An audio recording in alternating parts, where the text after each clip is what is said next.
মানুষের সঙ্গে আমার সঙ্গে তুলনা করো না। আমার আল্লাহ রাব্বুল আলামিন বলেন গোলাম শোনো, আমার আল্লাহ পাক বলেন ওয়া বিল ইয়াউমিল আখির, এরপরে পরকালের উপর বিশ্বাস করো।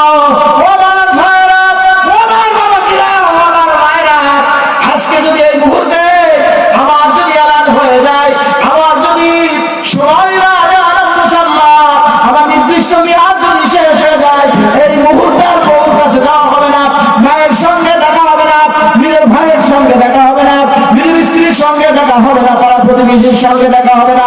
আমার আল্লাহ যদি এলান দিয়ে দেয় আর তোর সময় নাই, সময় নাই, সময় নাই, এই মুহূর্তে আমি আর আপনি লাশ হয়ে যেতে পারি। এক নম্বর কারো পরিমাণ আর পরকালের পরিমাণ। পরকাল বলতে কি? পরকালটা হলো কবর থেকেই শুরু। পরকালের উপর বিশ্বাস আছে তো?